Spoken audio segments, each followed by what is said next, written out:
What's happening over there at the Tonight Show? Everything good? You know, I'm getting in there on Monday, so I'll find out. I like to be surprised.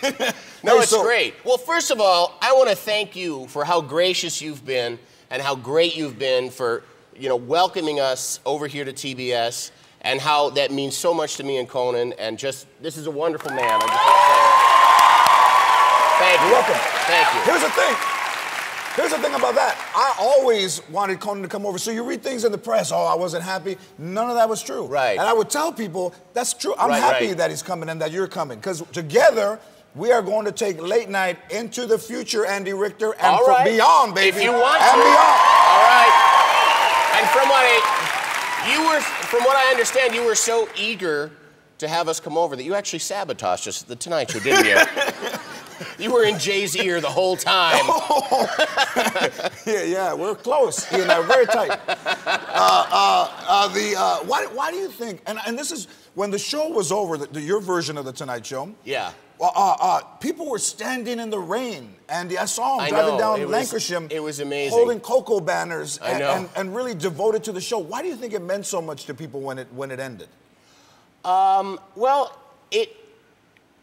I feel like it had to be about something that was bigger than just us, because I mean, I'm proud of the show that we did, but I mean, it's just a talk show. I mean, like, why go so nuts about it? And I think it's because it represented to people like many different things, like kind of like the people at the network will talk about like new media versus old media. Right. But I also think too, like, we always, and I don't want to disparage anybody, but we always tried really hard. Yeah. Like, we really worked hard at that show, and I feel like that made us unique in that particular situation, because it really mattered to us to really put on a good, funny show every day. And I think people are like, wait a minute, I want to watch something that people seem to care about. I agree. Whatever, you were trying things that were different, that were funny, that were innovative, things in the studio, things outside of the studio. Yeah. So that's why the fit at TBS and you guys at 11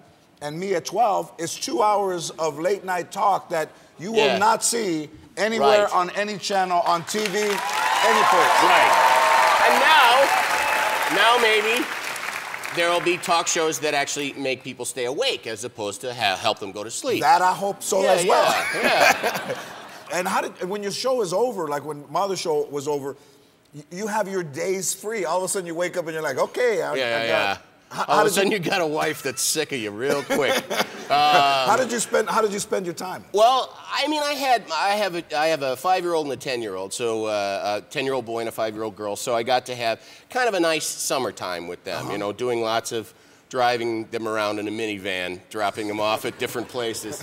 But probably the most fun of the whole summer was my wife and my son went to visit a friend of ours out of town. So my daughter and I were just here alone.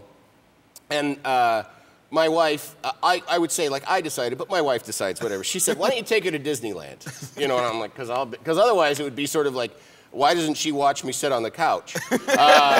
So she said, why don't you take her to Disneyland? So I took her to Disneyland, and I called a friend of mine, another comedian, Andy Daly, that a lot of people know. And his wife heard that my wife wasn't going. She said, well, you can take our daughter, too. So it was just him and me and our 2 daughters. Mine's 5, his is 4. Yeah. And we got to Disneyland, and we quickly noticed a lot of red T-shirts and realized it was gay day.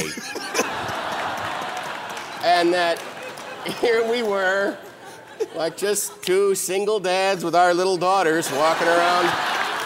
And, which was, just went with it, just went with it. And, but it was kind of hilarious because just the assumption was just made because like some lady came up to Andy and said to him about his daughter. She went, I have sunscreen if she needs it. And he had just slathered it all over, and he was like, what the hell's up with her? Why would she? And I said, well, she just thinks that us gay dads are stupid. Like, we don't know what to do with kids. But it was, and it was hilarious too because I think there was a specific parade just for the villains. just for like Captain Hook and Cruella de Vil. Like they didn't want to see, you know, Mickey Mouse and Minnie Mouse. They wanted to see, Captain Hook. Now that's a gay icon, you know. Now I think TBS has done a fantastic job of promoting the fact that Conan is coming to TBS. They're promoting the hell out of the show, Andy. It's been unbelievable. You saw it? Yeah. It's running. Here, Conan got a blimp. Everybody saw the blimp. Conan got a blimp. Yeah. This is what Andy got. Yeah. He got. See, and look, she even seems kind of bummed out about it. She's all sad. The balloons look sad. But here, look where they put me. I got a little promo, a little love. Zoom in. Oh. Lopez, too. They didn't even spell two correctly. This has never been revealed on TV, Andy. Look who drove the blimp. Oh. Since you're coming to TBS, I wanted to give you... By that scale, you're 12 feet tall. I really am, right? Yeah, yeah. That head is actual size. Since you're coming to TBS, I wanted to give you a gift. This, because you'll need to draw an urban audience. This is a DVD set of Tyler Perry's Meet the Browns. So this is for you to look over the weekend. I might re-gift this because I have 4 already. Also, the Browns' new hairdo. This is a little, you can play with that. This is for your golf cart. This is for the Latino and me. This is nice. for... Nice. And this, don't ask me how I got it. You can park wherever you want, whenever you want. Don't let Joan Rivers see that. I won't. Andy Richter and Conan O'Brien start Monday through Thursday at 11 o'clock on TBS. Andy Richter, just before me. We'll be right back.